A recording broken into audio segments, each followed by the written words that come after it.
सलाम पाकिस्तान। इस बुलेटिन में 24 न्यूज़ के नाज़रीन के साथ साथ UK 44 के नाज़रीन को भी खुशामदीद कहेंगे। मैं हूं मदीहा सलीम। मैं हूं ज़शान बशीर। यूट्यूब पर बराह रास्त सीखने के लिए सब्सक्राइब कीजिए youtube.com/24 News HD। हेडलाइंस आप जान चुके, खबरों की तफसीलात की जानिब बढ़ते हैं। वज़ीर आज़म इमरान खान ने गिलगित बल्तिस्तान को सूबा बनाने का ऐलान कर दिया। गिलगित बल्तिस्तान के यौम आज़ादी की तकरीब से खिताब में वज़ीर आज़म का कहना था कि अक़वाम मुत्तहिदा की करारदाद के तहत गिलगित को सूबा बना रहे हैं। वज़ीर आज़म ने अपोजिशन को भी कड़ी तनकीद का निशाना बनाया। कहा, आज हम मीर जाफ़र, मीर सादिक और मीर अयाज सादिक को देख रहे हैं। ये डाकू आर्मी चीफ के खिलाफ बोल रहे हैं। इन लोगों ने ISI चीफ पर बंदूकें तानी हुई हैं। बल्तिस्तान को प्रोविंशियल स्टेटस देना है, जो इनकी डिमांड थी बड़ी देर की, और ये UN सिक्योरिटी काउंसिल्स की रेजोल्यूशन के बीच में रखते हुए हमने फैसला किया। ये चाहते हैं कि किसी ना किसी तरह मुझे ब्लैकमेल करें और मैं इनको NRO दे दूं। मैं ब्लैकमेल नहीं हुआ। तो अब इन्होंने पाकिस्तानी फौज की तरफ, पाकिस्तान के आर्मी चीफ, ISI के चीफ के ऊपर अब इन्होंने बंदूकें तानी हुई हैं। जो स्टेट के इदारे हैं, इनको अब मैं खुद देखूंगा कि इस मुल्क में कानून की बालादस्ती कायम करे। और आज हम पाकिस्तान के मीर जाफ़र, मीर सादिक और मीर अयाज सादिकों को देख रहे हैं। आने वाले दिनों में आप देखेंगे कि किसकी टांगें कांपती हैं और किसके माथे पे पसीना आता है। चेयरमैन पीपल्स पार्टी बिलावल भुट्टो ने वज़ीर आज़म को झूठा और मुनाफिक करार दे दिया। कहते हैं, वज़ीर आज़म को इलेक्शन के दौरान अचानक गिलगित का क्यों याद आ गया? सूबा आपका वादा है तो मंशूर में क्यों शामिल नहीं? जनवरी में काबीना में उससे मुस्तरद क्यों किया गया? हमें मोदी के बयानिए का ताना देते हैं। वज़ीर आज़म ने मोदी के जीतने की दुआएं मांगी, कुलभूषण के लिए अंधेरे में ऑर्डिनेंस लाए, कश्मीर का सौदा कर दिया। कुछ तो ओहदे का ही लिहाज कर लेते।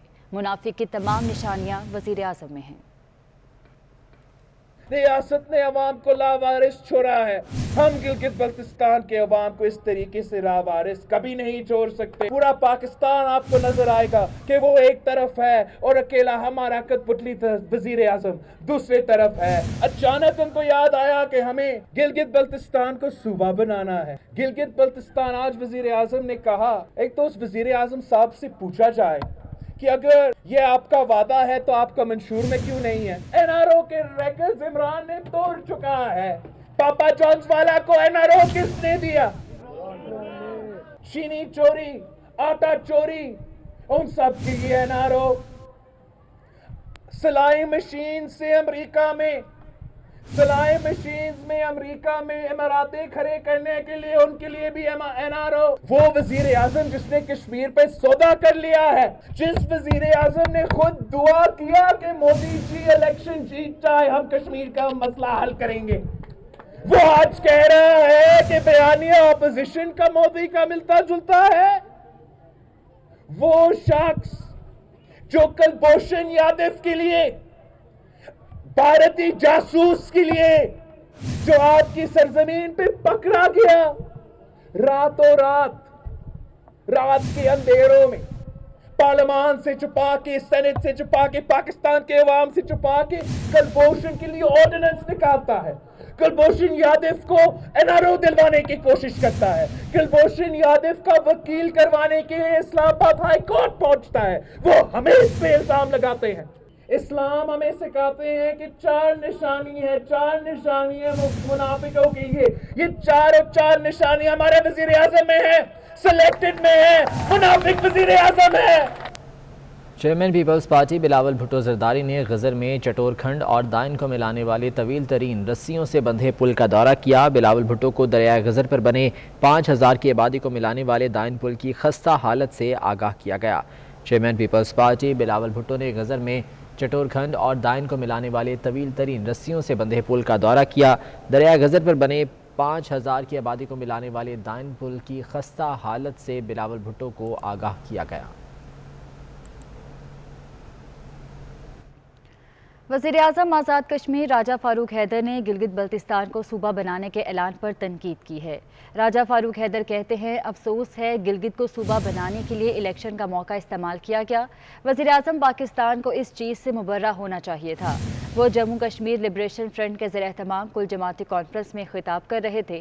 راجہ فاروق حیدر نے کہا کہ گلگت بلتستان کو صوبہ بنانا سیاسی نہیں، سیکیورٹی ایشو ہے۔ کشمیر علاقائی تنازع نہیں، رائے شماری کا معاملہ ہے۔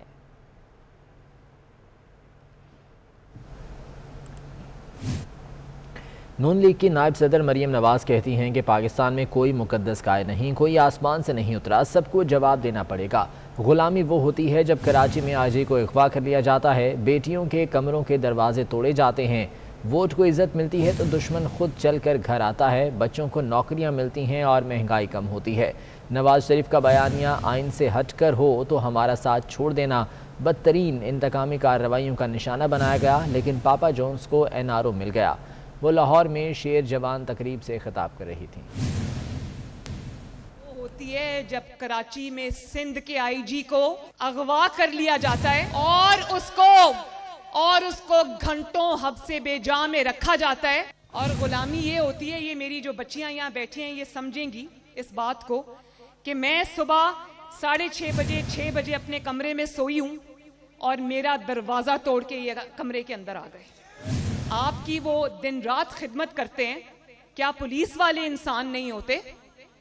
کیا کالی وردی جو سندھ کی پولیس کی ہے، کیا وہ کمتر وردی ہے؟ مجھے بتاؤ۔ نواز شریف کا ایک بھی مطالبہ آئین سے متصادم ہے تو نہ نواز شریف کا ساتھ دینا، نہ مریم نواز کا ساتھ دینا۔ آج یہ جو آپ آواز اٹھا رہے ہو نا پاپا جونز کے خلاف اور پیزا والوں کے خلاف، وہ اس لیے ہے نواز شریف کو سمجھ آ رہی ہے کہ میری عوام کو سب سمجھ آ رہی ہے، اور اگر ایک 3 دفعہ کا وزیر اعظم ایک انتقام نامہ احتساب کے سامنے پیش ہو سکتا ہے تو کیا پاکستان میں کوئی مقدس گائے ہے؟ آسمان سے یہاں کوئی نہیں اترا، سب کو جواب دینا پڑے گا۔ ووٹ کو عزت دو میرے بچوں صرف ایک نعرہ نہیں ہے، جب ووٹ کو عزت ملتی ہے تو مہنگائی 45 ایئرز کی لوئسٹ پہ آ جاتی ہے۔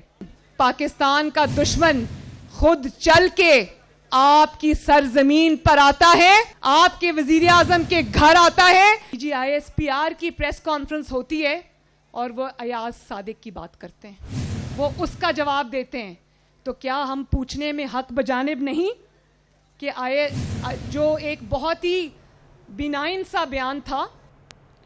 نون لیگ کے رہنما ایاز صادق کا کہنا ہے کہ ہم نے NRO مانگا ہے، نہ ہی عمران خان سے NRO چاہتے ہیں۔ میری کہی ہوئی بات کو حکومت افواج پاکستان پر ڈال رہی ہے جو مناسب نہیں۔ اپنے خلاف بینرز لگنے پر ایاز صادق کا کہنا ہے کہ یہ علیم خان کی نااہلی ہے کہ ہندوستان کا پرچم اور مودی کی تصویریں لاہور میں لگا دیں۔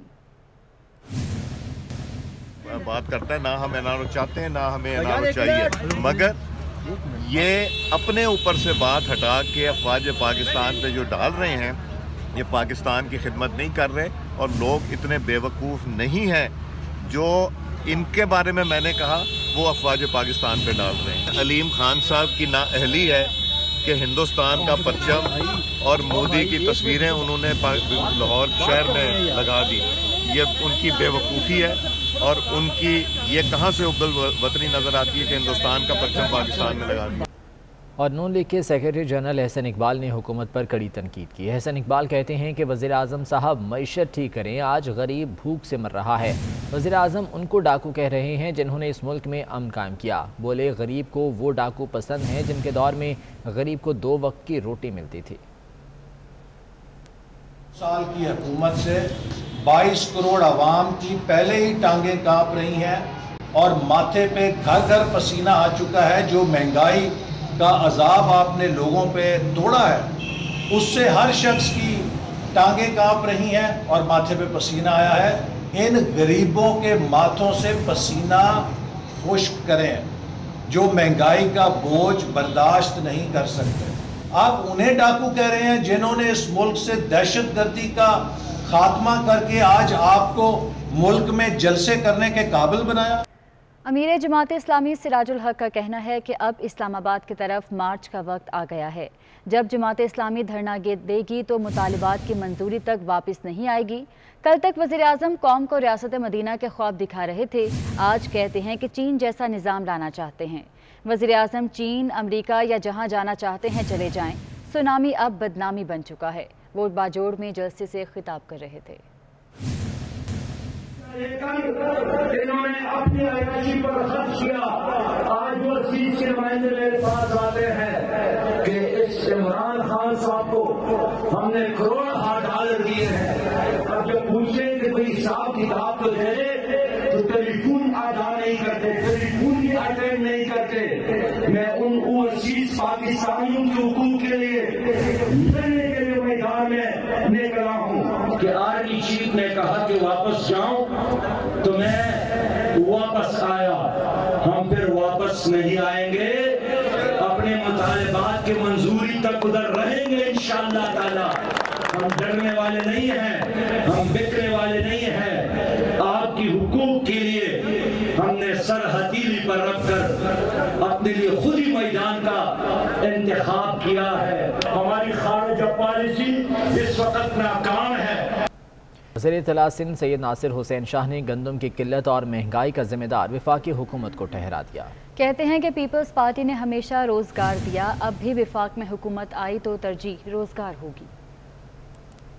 प्राइसेस जो हैं या बिजली के बिल जो हैं या सुई गैस की बिल या उनकी जो मयसर ही नहीं है लोगों को, उसको ज़िले इंतज़ामिया या सूबाई हुकूमतें कैसे कंट्रोल करेंगी। तो ये सारी चीज़ें रिलेटेड हैं वफाकी हुकूमत की पॉलिसी से। अगर आज डॉलर कम कीमत में हो तो जाहिर है यहाँ पे बहुत सारी अशिया खुर्दोनोश की चीज़ें भी, उनकी कीमतें भी कम हो सकती हैं। अगर ऑयल प्राइसेस कम हो तो जो ट्रांसपोर्टेशन होती है उसकी वजह से उसका असर ट्रिकल डाउन होगा नीचे, और फिर अगर ज़िले इंतज़ामिया या सूबाई हुकूमतें जो हैं वो उस पर अपना काम ना करें तो उन पर जिम्मेदारी आयद होती है। लेकिन अगर पॉलिसीज़ ही गलत हो और वफाकी हुकूमत की ये नाअहली हो तो फिर उसमें ज़िले इंतज़ामिया या सूबाई हुकूमतें क्या करें। रावलपिंडी और इस्लामाबाद के उलमाए कराम ने 24 न्यूज़ की फौरी बहाली का मुतालबा कर दिया। फ्रांस के खिलाफ एहतजाजी मुजाहे के दौरान शुरका का कहना था कि जब भी इस्लाम का मामला आता है 24 न्यूज़ सबसे आगे होता है। 24 न्यूज़ तहरीक इंसाफ के बयानिए से मुत्तफिक नहीं। 24 न्यूज़ का कसूर है कि वो इस्लाम को, उलमा को कवर करता है। बयानिए से मुत्तफिक ना होने की सज़ा मज़हब की आड़ में देना गलत है। 24 चैनल एक बेहतरीन चैनल है। जब भी कोई इस्लामी तकरीबात होती हैं, ऐसा मामला आता है, 24 चैनल आगे बढ़कर इस्लाम को वो वक्त देते हैं, इस्लाम की तरवीज व इशाअत में आगे बढ़ते हैं। 24 चैनल काबिले मुबारकबाद है कि वो ऐसे प्रोग्राम जो है वो नशर करते हैं, ऐसी तकरीबात को नशर करते हैं। और मैं देख रहा हूँ कि 24 चैनल पर पाबंदियाँ हैं, उन पाबंदियों को ख़त्म होना चाहिए। और सियासी इंतकाम है कि 24 चैनल को सेटेलाइट पे बंद किया है। उलमा रावलपिंडी मुतालबा करते हैं कि 24 चैनल का कसूर ये है कि वो इस्लाम को, उलमा को वो कवर करता है, तो 24 को सियासी इंतकाम का निशाना न बनाए। इमरान हुकूमत 24 चैनल से क्यों नाराज़ है? मैं जानता हूँ कि 24 चैनल तहरीक इंसाफ के बयानिए से मुत्तफिक नहीं है। इसकी सज़ा मज़हब की आड़ में देना ये गलत है। 24 चैनल को सेटेलाइट पे खोलें, 24 चैनल को फ़ौरन बहाल करें, हमारा ये भी मुतालबा है। और 24 चैनल जो आज कवर कर रहा है उसका हम शुक्रिया अदा करते हैं। अल्लाह 24 को मज़ीद तरक्कियाँ अता फरमाए। कराची के मुख्तलिफ इलाकों में रेंजर्स ने फ्लैग मार्च और सर्च ऑपरेशन किया। तर्जुमान रेंजर्स के मुताबिक flag march Liaquatabad town, Baldia town, Orangi town, Korangi town, Landhi town, Gulshan Iqbal, Gulistan Jauhar, Clifton, Malir town, Gadap, Kemari town, Lyari town और आसपास के इलाकों में किया गया। ऑपरेशन के दौरान मुश्तबा अफराद की बायोमेट्रिक वेरिफिकेशन भी की गई। फ्लैग मार्च और सर्च ऑपरेशन में रेंजर्स, मोटरसाइकिल स्क्वाड और अल-निसा फोर्स भी शरीक हुई। रेंजर्स ने कराची के मुख्तलिफ इलाकों में फ्लैग मार्च किया है।